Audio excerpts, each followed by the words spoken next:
کامیاب تدبیر۔ جیل سے فرار موجودہ زمانے میں ایک آرٹ بن گیا ہے۔ اخبارات میں اس کی مثالیں آتی رہتی ہیں۔ اس سلسلے کا ایک دلچسپ واقعہ وہ ہے جو 26 مئی 1986 کو پیرس میں پیش آیا۔ ترقی یافتہ مغربی ملکوں میں ہوائی جہاز اور ہیلی کاپٹر عام استعمال کی چیز بن گئے ہیں۔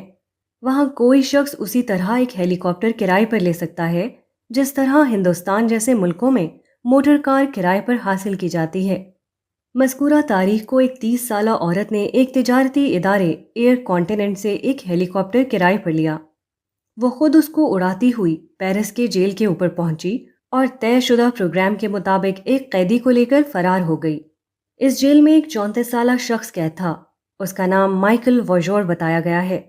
مسلح قزاقی کے جرم میں اس کو 8 مارچ 1985 کو 18 سال کی سزا ہوئی تھی۔ مذکورہ ہیلی کاپٹر 10:30 بجے دن میں اڑتا ہوا جیل کی فضا میں پہنچا۔ وہ اس کی ایک چھت پر اترا اور مذکورہ قیدی کو لے کر اڑ گیا۔ یہ پوری کارروائی صرف 5 منٹ کے اندر مکمل ہو گئی۔ جیل میں مسلح پولیس موجود تھی، مگر یہ ساری کارروائی اتنی اچانک اور اس قدر غیر متوقع طور پر ہوئی کہ مسلح پولیس اس کے اوپر ایک فائر بھی نہ کر سکی۔ جب 2 فریقوں میں مقابلہ ہو تو اس میں وہی فریق کامیاب ہوتا ہے جو مذکورہ قسم کی تدبیر اختیار کرنے کی صلاحیت رکھتا ہو۔ موجودہ دنیا میں کامیابی کا راز یہ ہے کہ حریف کو بے خبری میں پکڑ لیا جائے۔ اچانک ایسا اقدام کیا جائے جس کے متعلق فریق ثانی فوری طور پر کچھ نہ سوچ سکے۔ اس کو صرف اس وقت ہوش آئے جب کہ اس کے خلاف کارروائی اپنی کامیابی کی آخری حد پر پہنچ چکی ہو۔ مذکورہ مثال میں اس تدبیر کو ایک شخص نے مجرمانہ جارحیت کے لیے استعمال کیا، مگر جائز دفاع کے لیے بھی یہی تدبیر سب سے زیادہ مؤثر تدبیر ہے۔ ایک کے بجائے دو۔ ولیم دوم 1859 تا 1941 جرمنی کا بادشاہ تھا۔ اپنے باپ شہنشاہ فریڈرک کے بعد 1888 میں تخت پر بیٹھا۔ وہ اعلیٰ تعلیم یافتہ تھا۔ اس نے جرمنی کو فوجی اعتبار سے ترقی دینے میں کافی دلچسپی لی، مگر اس کا فوجی استحکام اس کی شہنشاہیت کو بچانے میں کامیاب نہ ہوا۔ ملکی حالات کے تحت اس کو تخت چھوڑنا پڑا۔ نومبر 1918 میں وہ حکومت چھوڑ کر ہالینڈ چلا گیا اور وہاں خاموشی کے ساتھ زندگی گزار کر مر گیا۔ اس کی جلا وطنی کی موت گویا اس بات کا ایک واقعاتی ثبوت تھی کہ فوجی قوت کے مقابلے میں حالات کی قوت زیادہ اہم ہے۔ جنگ عظیم اول سے کچھ پہلے کا واقعہ ہے۔ جرمنی کا مذکورہ بادشاہ ولیم دوم سوئٹزرلینڈ گیا ہوا تھا۔ وہ وہاں کی منظم فوج کو دیکھ کر بہت خوش ہوا۔ اس نے مزاحیہ انداز میں سوئٹزرلینڈ کے ایک فوجی سے پوچھا، اگر جرمنی کی فوج جس کی تعداد تمہاری فوج سے دگنی ہو تمہارے ملک پر حملہ کر دے تو تم اس وقت کیا کرو گے؟ اعلیٰ تربیت یافتہ فوجی نے سنجیدگی کے ساتھ جواب دیا، سر، ہم کو بس 1 کے بجائے 2 فائر کرنے پڑیں گے۔ اس کا مطلب یہ ہے کہ زندگی میں اصل اہمیت تعداد کی نہیں بلکہ محنت اور کارکردگی کی ہے۔ آپ کا حریف اگر تعداد میں زیادہ ہو تو آپ کو گھبرانے کی ضرورت نہیں۔ آپ اپنی محنت اور کارکردگی میں اضافہ کر کے کم تعداد کے باوجود زیادہ تعداد پر غالب آ سکتے ہیں۔ دنیا میں اپنی جگہ بنانے کی 2 صورتیں ہیں۔ ایک یہ کہ جس آسامی کے لیے BA کی قابلیت کی شرط ہو اور BA والوں نے درخواستیں دے رکھی ہوں، وہاں آپ بھی BA کی ڈگری لے کر پہنچ جائیں، اور جب آپ کو نہ لیا جائے تو شکایت کریں کہ کیوں آپ کے مقابلے میں دوسرے امیدوار کو ترجیح دی گئی جبکہ دونوں یکساں طور پر گریجویٹ تھے۔ دوسری صورت یہ ہے کہ جہاں لوگ BA کی ڈگریاں پیش کر رہے ہوں وہاں آپ ماسٹر ڈگری لے کر پہنچیں۔ جہاں لوگ مطابق شرائط قابلیت کی بنیاد پر اپنا حق مانگ رہے ہوں وہاں آپ برتر از شرائط قابلیت دکھا کر اپنا حق تسلیم کروائیں۔ یہی دوسرا طریقہ زندگی کا اصل طریقہ ہے۔ تمام بڑی بڑی ترقیاں اور کامیابیاں انہی لوگوں کے لیے مقدر ہیں جو برتر قابلیت لے کر زندگی کے میدان میں داخل ہوں۔ جن لوگوں کے پاس صرف کمتر لیاقت یا برابر کی لیاقت کا سرمایہ ہو، ان کے لیے صرف ایک ہی انجام مقدر ہے، مقابلے کی اس دنیا میں دوسروں سے پچھڑ جانا اور اس کے بعد بے فائدہ احتجاج میں اپنا وقت ضائع کرتے رہنا۔ ٹاپ کی جگہ خالی ہے۔ کچھ مسلم نوجوان بیٹھے ہوئے آپس میں باتیں کر رہے تھے۔ ہر ایک ماحول کی شکایت کر رہا تھا۔ داخلے نہیں ہوتے، ملازمت نہیں ملتی، کام نہیں ملتا وغیرہ۔ ایک زیادہ عمر کا تجربہ کار آدمی بھی مجلس میں بیٹھا تھا۔ وہ خاموشی سے سب کی باتیں سن رہا تھا۔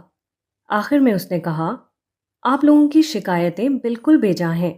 آپ وہاں جگہ ڈھونڈ رہے ہیں جہاں جگہیں بھری ہوئی ہیں، اور جہاں جگہ خالی ہے وہاں پہنچنے کی کوشش نہیں کرتے۔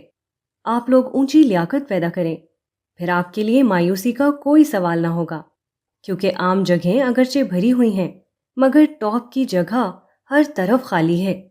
امتیاز کامیابی کا راز ہے۔ آپ طالب علم ہوں یا تاجر، آپ وکیل ہوں یا ڈاکٹر، آپ خواہ جس میدان میں بھی ہوں، اپنے اندر امتیاز پیدا کرنے کی کوشش کیجیے اور یقیناً آپ کامیاب رہیں گے۔ اگر آپ چوہا پکڑنے کا اچھا پنجرا ہی بنانا جانتے ہوں تو لوگ خود آ کر آپ کا دروازہ کھٹکھٹانا شروع کر دیں گے۔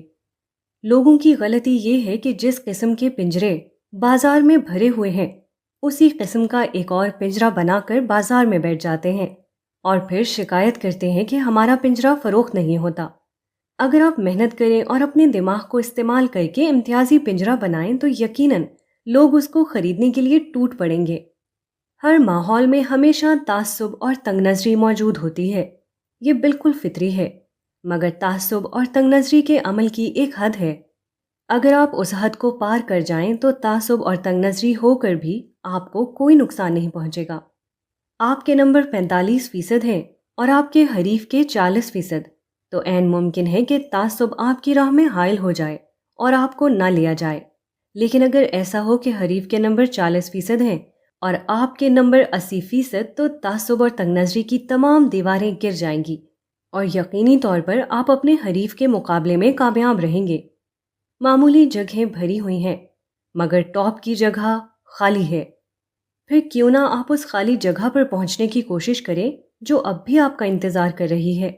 اگر آپ دوسرے سے زیادہ محنت کریں، اگر آپ عام معیار سے اونچا معیار پیش کریں، اگر آپ زیادہ بڑھی ہوئی صلاحیت کے ساتھ زندگی کے میدان میں داخل ہوں، تو آپ کے لیے بے جگہ یا بے روزگار ہونے کا کوئی سوال نہیں۔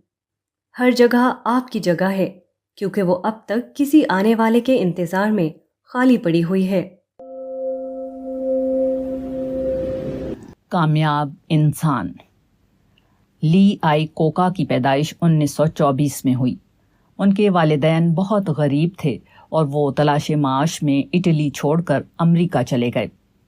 آئی کوکا نے محنت سے تعلیم حاصل کی اور انجینئرنگ میں ماسٹر کی ڈگری لی۔ تعلیم کے بعد مسٹر آئی کوکا کو فورڈ موٹر کمپنی میں ملازمت مل گئی۔ وہ ترقی کرتے رہے یہاں تک کہ وہ فورڈ کمپنی کے پریزیڈنٹ ہو گئے۔ اس کے بعد ہنری فورڈ دوم سے ان کا اختلاف ہو گیا۔ 1978 میں انہیں فورڈ کمپنی چھوڑ دینا پڑا۔ آئی کوکا کو ایک اور کمپنی کی صدارت مل گئی جس کا نام کرسلر کارپوریشن ہے۔ یہ کمپنی اس وقت بالکل دیوالیہ ہو گئی تھی۔ آئی کوکا نے 3 سال کی غیر معمولی محنت سے اس کو کامیابی کے ساتھ چلا دیا، حتیٰ کہ اب وہ فخر کے ساتھ کہتے ہیں، آئی ایم دا کمپنی۔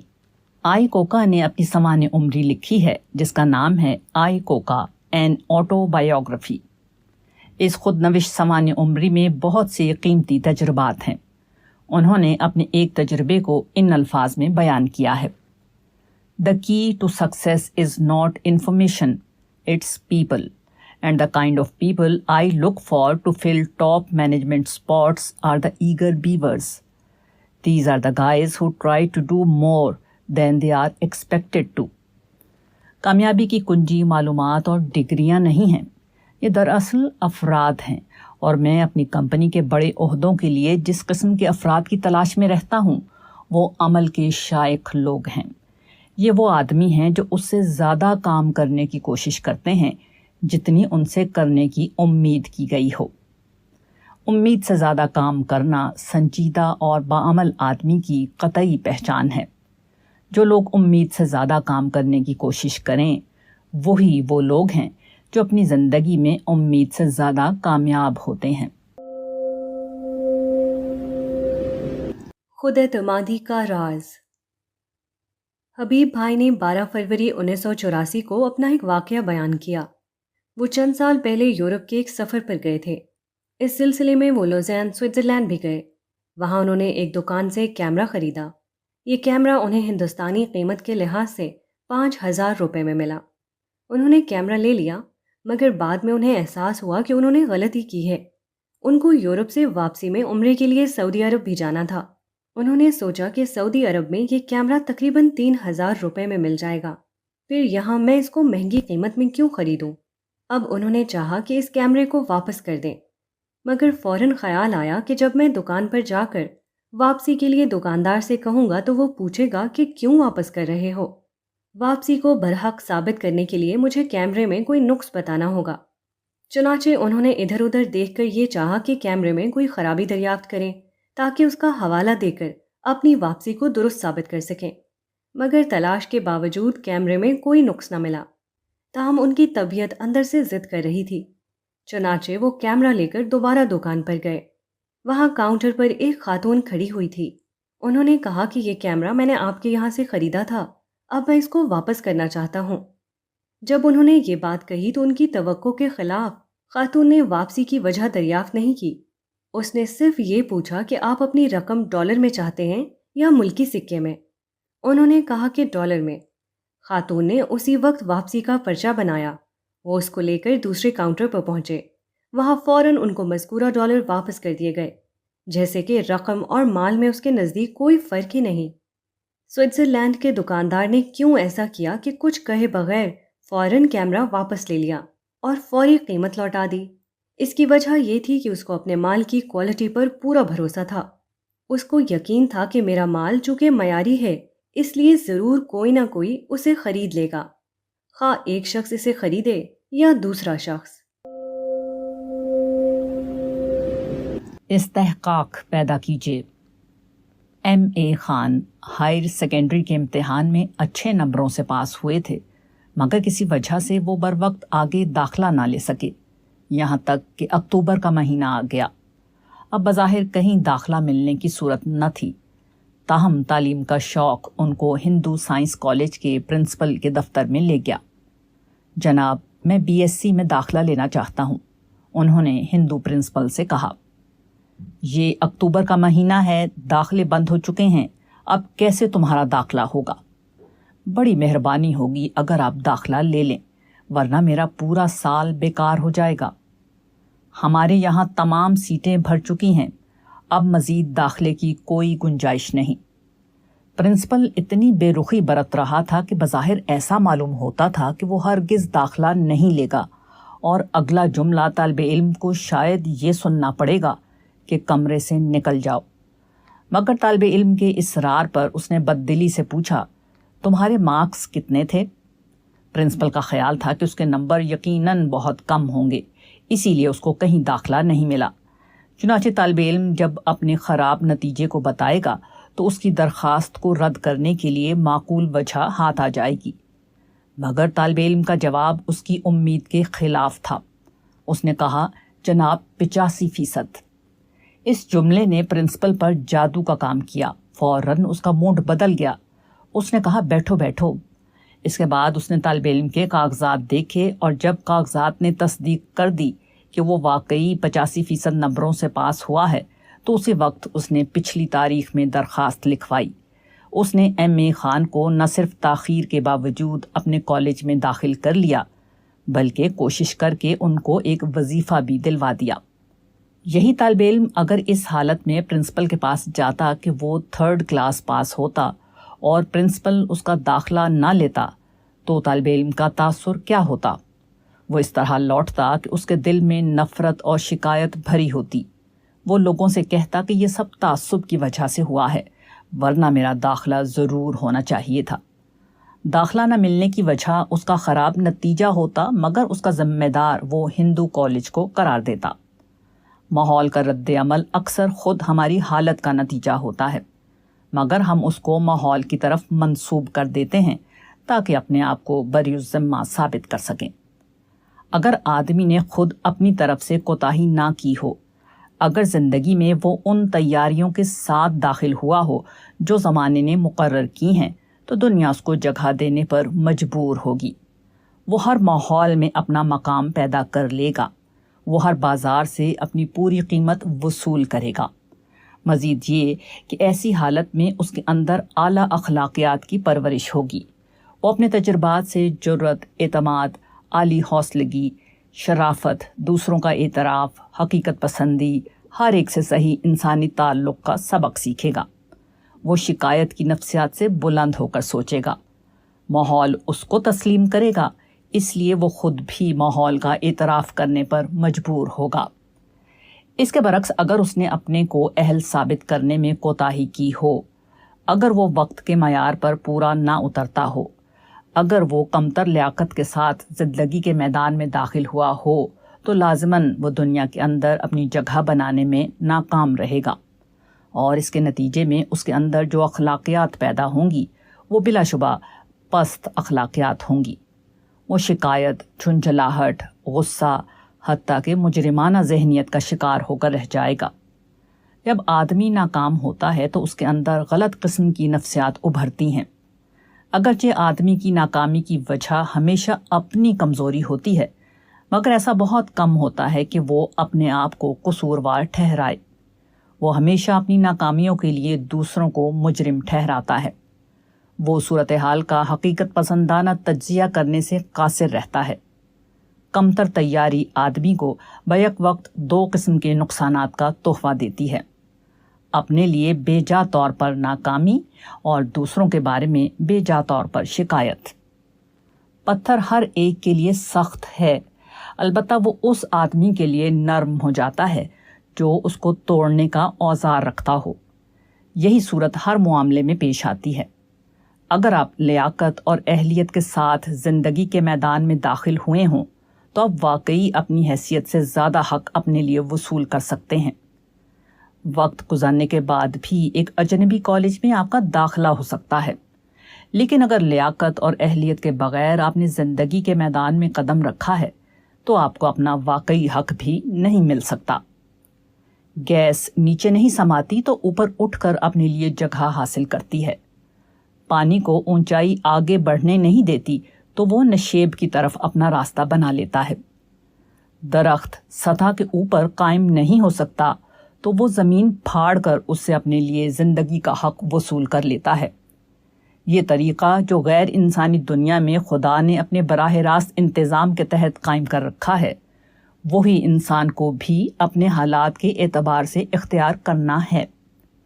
ہر آدمی جو دنیا میں اپنے آپ کو کامیاب دیکھنا چاہتا ہو، اس کو سب سے پہلے اپنے اندر کامیابی کا استحقاق پیدا کرنا چاہیے۔ اس کو چاہیے کہ وہ اپنے آپ کو جانے اور پھر اپنے حالات کو سمجھے، اپنی قوتوں کو صحیح ڈھنگ سے منظم کرے۔ جب وہ ماحول کے اندر داخل ہو تو اس طرح داخل ہو کہ اس کے مقابلے میں اپنی اہلیت ثابت کرنے کے لیے وہ اپنے آپ کو پوری طرح مسلح کر چکا ہو۔ اس نے حالات سے اپنی اہمیت منوانے کے لیے ضروری سامان کر لیا ہو۔ اگر یہ سب ہو جائے تو اس کے بعد آپ کے عمل کا جو دوسرا لازمی نتیجہ سامنے آئے گا وہ وہی ہوگا جس کا نام ہماری زبان میں کامیابی ہے۔ معمولی تدبیر سے ایک ڈاکٹر صاحب نے مطب شروع کیا اور تھوڑے ہی دنوں میں وہ کامیاب ہو گیا۔ انہوں نے یہ خصوصیت دکھائی کہ وہ ہر آنے والے مریض کو سلام میں پہل کرتے۔ عام طور پر ڈاکٹر لوگ اس کے منتظر رہتے ہیں کہ مریض ان کو سلام کرے۔ یہاں ڈاکٹر نے خود مریض کو سلام کرنا شروع کر دیا۔ یہ طریقہ کامیاب رہا اور جلد ہی ان کا مطب خوب چلنے لگا۔ حالانکہ وہ باقاعدہ سند یافتہ نہیں تھے، صرف RMP تھے۔ ایک دکاندار نے دیکھا کہ گاہک کے پاس اگر کئی نوٹ ہیں تو عام طور پر وہ میلے اور پھٹے ہوئے نوٹ دکاندار کو دیتا ہے اور اچھے اور صاف نوٹوں کو بچا کر جیب میں رکھتا ہے۔ اس سے دکاندار نے سمجھا کہ گاہک صاف نوٹ پسند کرتا ہے۔ اس نے گاہک کی اس نفسیات کو استعمال کرنے کا فیصلہ کیا۔ اس نے یہ اصول بنایا کہ جب کوئی گاہک اس سے سامان خریدے گا اور قیمت ادا کرنے کے لیے بڑا نوٹ دے گا تو وہ حساب کرتے وقت ہمیشہ گاہک کو نئے اور صاف نوٹ لوٹائے گا۔ دکاندار کے بکس میں ہر طرح کے نوٹ ہوتے، مگر جب وہ گاہک کو دینے کے لیے اپنا بکس کھولتا تو پرانے اور پھٹے ہوئے نوٹوں کو الگ کرتا جاتا اور نئے نوٹ چھانٹ کر گاہک کو دیتا۔ نئے نوٹ حاصل کرنے کے لیے اس نے یہ کیا کہ اپنے تمام پرانے نوٹ جمع کر کے اپنے بینک کو دے دیتا اور اس کے بدلے بینک سے چھوٹے نئے نوٹ حاصل کر لیتا۔ وہ نئے نوٹوں کو اپنے بکس کے پرانے نوٹوں میں ملا دیتا تاکہ گاہک کے سامنے دونوں قسم کے نوٹ ہوں اور وہ دیکھے کہ اس کا دکاندار بکس کے خراب نوٹوں کو الگ کرتا جا رہا ہے اور صاف نوٹوں کو چھانٹ چھانٹ کر اسے دے رہا ہے۔ دکاندار کی یہ تدبیر بظاہر معمولی اور بے قیمت ہے، مگر اس نے گاہکوں کو بے حد متاثر کیا۔ وہ سمجھے کہ ان کا دکاندار ان کا بہت خیال کرتا ہے۔ دھیرے دھیرے اس نے اس معمولی تدبیر سے گاہکوں کے دل جیت لیے۔ اس کی دکان اتنی کامیاب ہو گئی کہ ہر وقت اس کے یہاں بھیڑ لگی رہتی۔ کامیابی کا راز یہ ہے کہ آپ اپنے اندر کوئی امتیازی خصوصیت پیدا کریں۔ آپ یہ ثابت کریں کہ آپ لوگوں کے ہمدرد ہیں۔ یہ کام کسی بھی معمولی تدبیر سے ہو سکتا ہے، حتیٰ کہ محض چند الفاظ بولنے یا پرانے نوٹ کے بدلے نیا نوٹ دینے سے بھی۔ بے کچھ سے سب کچھ تک۔ جو شخص کم فائدے پر قناعت کرے گا وہ بڑے فائدے کا مالک بنے گا۔ یہ ایک ایسا بے خطا اصول ہے جو اپنے اندر ابدی اہمیت رکھتا ہے۔ آپ جس معاملے میں بھی اس کو آزمائیں گے یقینی طور پر آپ کامیاب رہیں گے۔ ایک شخص نے بازار میں چھوٹی سی دکان کھولی۔ وہ کپڑا دھونے کا صابن اور کچھ اور چیزیں بیچتا تھا۔ اس کی دکان پر بہت جلد بھیڑ لگنے لگی۔ دن کے کسی وقت بھی اس کی دکان گاہکوں سے خالی نہ رہتی۔ اس کا راز یہ تھا کہ وہ 2 روپے کا صابن 2.25 روپے میں بیچتا تھا۔ آدمی اگر 4 صابن خریدے تو عام نرخ کے لحاظ سے اس کا 1 روپیہ بچ جاتا تھا۔ ایک آدمی نے تحقیق کی تو معلوم ہوا کہ 2.25 روپیہ اس صابن کی تھوک قیمت ہے۔ دکاندار کو وہ صابن کارخانے سے 2.25 روپے میں ملتا تھا اور وہ اسی دام پر اس کو گاہکوں کے ہاتھ فروخت کر دیتا تھا۔ اس آدمی نے دکاندار سے پوچھا کہ تم دام کے دام صابن بیچتے ہو، پھر تم کو اس میں کیا فائدہ ملتا ہے؟ دکاندار نے کہا کہ میری دکان پر اتنا صابن بکتا ہے کہ اس کی 25 پیٹیاں دن بھر میں خالی ہو جاتی ہیں۔ میں ان خالی پیٹیوں کو 1 روپیہ فی پیٹی کے حساب سے 25 روپے میں بیچ دیتا ہوں۔ اس طرح ہر روز میرے 25 روپے بچ جاتے ہیں۔ اس کے علاوہ جب آدمی میرے یہاں سے صابن لیتا ہے تو اکثر وہ کچھ نہ کچھ دوسری چیزیں بھی خرید لیتا ہے۔ یہ فائدہ اس کے علاوہ ہے۔ یہ دکاندار دھیرے دھیرے ترقی کرتا رہا۔ اس کا نفع پہلے 25 روپے روز تھا، پھر 50 روپے روز ہوا، پھر وہ 100 روپے اور 200 روپے روز تک پہنچا۔ آدمی نے پیسہ بچا کر اپنے بغل کی دکان بھی حاصل کر لی اور دونوں کو ملا کر ایک کافی بڑی دکان بنا لی۔ اب اس کا کاروبار اور بڑھا، یہاں تک کہ 10 سال میں وہ شہر کا ایک بڑا دکاندار بن گیا۔ یہ واقعہ بتاتا ہے کہ موجودہ دنیا میں کامیابی حاصل کرنے کے امکانات کس قدر زیادہ ہیں۔ حتیٰ کہ یہاں یہ بھی ممکن ہے کہ آدمی آج بے نفع کی تجارت شروع کرے اور کل وہ زبردست نفع والا تاجر بن جائے۔ آج وہ اپنے آپ کو بے کچھ پر راضی کر لے اور کل وہی وہ شخص ہو جو سب کچھ کا مالک بنا ہوا ہو۔ مگر دنیا کے ان بے حساب امکانات کو اپنے حق میں واقعہ بنانے کی لازمی شرط صبر اور عقل مندی ہے۔ جس کے پاس صرف بے صبری اور نادانی کا سرمایہ ہو، اس کے لیے دنیا کے بازار میں کچھ نہیں۔ خصوصی صلاحیت۔ عرصہ ہوا میں نے ایک مضمون پڑھا تھا۔ اس کے مغربی مضمون نگار نے بہت سے بڑے لوگوں کے حالات زندگی کو پڑھ کر یہ متعین کرنے کی کوشش کی تھی کہ وہ کون سی مشترک صفت ہے جو کسی بڑے آدمی کو بڑا بناتی ہے۔ اس نے اپنی تحقیق کے بعد بتایا تھا کہ وہ لوگ جو کسی بڑی ترقی کے مقام کو پہنچتے ہیں ان میں 2 خاص صفتیں پائی جاتی ہیں، کیوریوسٹی اینڈ ڈسکنٹینٹ، یعنی تجسس اور عدم قناعت۔ تجسس ہمیشہ ان کو عمل میں مصروف رکھتا تھا اور عدم قناعت نے انہیں کسی مقام پر رکنے نہیں دیا۔ ولشائر کی میتھمیٹکس ایڈوائزر مسز انیتا اسٹریکر نے اسکولز کاؤنسل کے لیے 108 صفحات پر مشتمل ایک تعلیمی رپورٹ تیار کی۔ اس رپورٹ میں بتایا گیا ہے کہ محبوب بچوں یعنی گفٹڈ چلڈرن کی صفات کیا ہوتی ہیں۔ رپورٹ کے الفاظ میں ان میں سے ایک خاص صفت یہ ہے: Pupils who are impatient with anything that is second best are probably gifted۔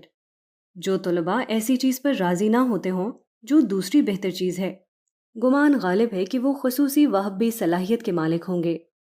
کسی انسان کی یہ نہایت اعلیٰ خصوصیت ہے کہ وہ پہلی بہتر چیز سے کم کسی چیز پر راضی نہ ہوتا ہو۔ یہی خصوصیت آدمی کے لیے تمام خوبیوں اور بڑائیوں کا زینہ ہے۔ یہ مزاج آدمی کو مجبور کرتا ہے کہ وہ کامل سچائی کی طرف بڑھتا چلا جائے اور کسی ادھوری سچائی پر نہ ٹھہرے۔ یہ مزاج اس کو پست کرداری سے اٹھاتا ہے اور اعلیٰ کردار والا بناتا ہے۔ یہ مزاج اس کو چھوٹی کامیابی پر قانع نہیں ہونے دیتا اور برابر بڑی ترقیوں کی طرف بڑھاتا رہتا ہے۔ یہ مزاج اس کو اس قابل بناتا ہے کہ اپنی ڈیوٹی انجام دینے میں وہ صرف معیاری صورت کو اپنے سامنے رکھے اور اپنی ڈیوٹی کو پوری طرح انجام دے کر خوشی حاصل کرے۔ یہ مزاج آدمی کے خود اپنے اندر ایک ایسا محرک رکھ دیتا ہے جو آدمی کو اکساتا رہتا ہے کہ وہ صرف بہترین پر ٹھہرے، اس سے کم کسی چیز پر اپنے آپ کو راضی نہ ہونے دے۔ خود ساز، تاریخ ساز۔ آدمی دو قسم کے ہوتے ہیں، ایک خود ساز اور دوسرے تاریخ ساز۔ خود ساز آدمی کی توجہات کا مرکز اس کی اپنی ذات ہوتی ہے اور تاریخ ساز آدمی کی توجہات کا مرکز وسیع تر انسانیت۔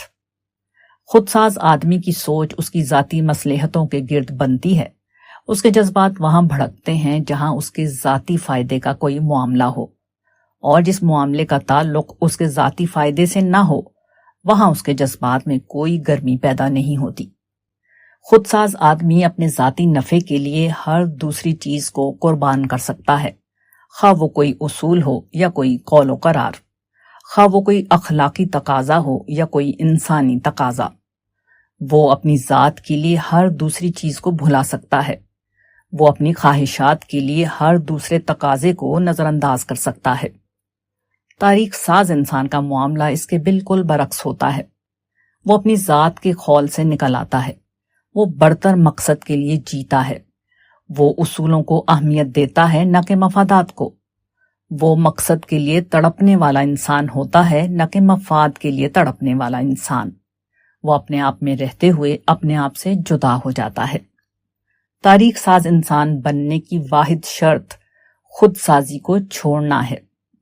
آدمی جب اپنے کو فنا کرتا ہے اسی وقت وہ اس قابل بنتا ہے کہ وہ تاریخ ساز انسانوں کی فہرست میں شامل ہو سکے۔ اس کے دل کو جھٹکے لگیں پھر بھی وہ اس کو سہ لے، اس کے مفاد کا گھروندا ٹوٹ رہا ہو پھر بھی وہ اس کو ٹوٹنے دے، اس کی بڑائی اس کی آنکھوں کے سامنے مٹائی جائے پھر بھی وہ اس پر کوئی رد عمل ظاہر نہ کرے۔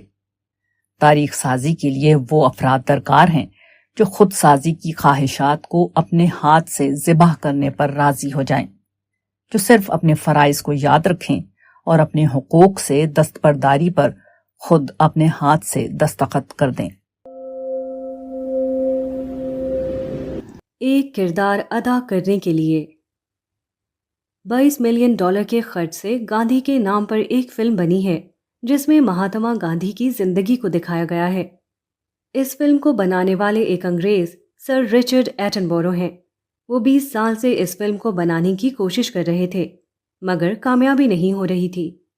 کوئی مووی کمپنی اس میں سرمایہ لگانے کے لیے تیار نہیں تھی کیونکہ اس فلم کے متعلق ان کا عام خیال یہ تھا کہ یہ بالکل غیر نفع بخش، ٹوٹلی ان کمرشل ہوگی۔ مگر بین کنگسلے نے اتنی کامیابی کے ساتھ گاندھی کا پارٹ ادا کیا کہ یہ فلم آج کامیاب ترین فلموں میں شمار کی جاتی ہے۔ بین کنگسلے کے باپ ایک ہندوستانی گجراتی ڈاکٹر تھے جنہوں نے ایک انگریز خاتون سے شادی کی۔ ان کا ابتدائی نام کرشنا بھجن تھا، بعد میں انہوں نے اپنا نام بین کنگسلے رکھ لیا۔ بین کنگسلے کو گاندھی سے جسمانی مشابہت کی بنا پر اس فلم میں ہیرو کا پارٹ ادا کرنے کے لیے چنا گیا تھا۔ اس کے بعد انہوں نے طویل مدت تک سخت محنت کی۔ بین کنگسلے شوٹنگ سے کافی پہلے ہندوستان آئے۔ انہوں نے اپنا سر منڈوایا تاکہ ان کا سر گاندھی کی طرح گنجا معلوم ہو۔ وہ موٹے تھے، چنانچہ انہوں نے مسلسل کم کھانا کھا کر اپنا وزن 20 کلو تک گھٹایا اور اپنے آپ کو دبلا بنایا۔ سورج میں دیر دیر تک بیٹھے رہتے تاکہ ان کا رنگ سانولا دکھائی دینے لگے۔ فلم کی کہانی کو پورا کا پورا یاد کر ڈالا۔ انہوں نے اپنے کمرے کی دیواروں کو مہاتما گاندھی کی تصویروں سے بھر دیا۔ وہ مہاتما گاندھی کی 5 گھنٹے کی ڈاکیومنٹری کو دیکھتے رہتے۔ وہ گاندھی کی طرح پاؤں توڑ کر بیٹھنے پر قادر نہ تھے، چنانچہ انہوں نے روزانہ 2 گھنٹے کی یوگا ورزش کر کے اپنے آپ کو اس کا عادی بنایا کہ وہ پاؤں توڑ کر دیر دیر تک بیٹھیں۔ اسی کے ساتھ انہوں نے روزانہ 2 گھنٹے چرخہ چلایا تاکہ وہ شوٹنگ کے وقت بالکل مہاتما گاندھی کی طرح چرخہ چلا سکیں۔ بین کنگسلے کو ایک فلم میں خاص کردار ادا کرنا تھا۔ اس کے لیے انہوں نے اتنی تیاری کی۔ طویل مدت تک سخت محنت کے بعد ہی یہ ممکن ہوا کہ وہ یہ کردار ادا کرنے میں کامیاب ہوں۔ پھر جو لوگ اپنے آپ کو خیر الامت کہتے ہیں، ان کو تو تاریخ انسانی میں اہم ترین کردار ادا کرنا ہے۔ کیا وہ کسی تیاری کے بغیر یہ مشکل رول ادا کرنے میں کامیاب ہو جائیں گے؟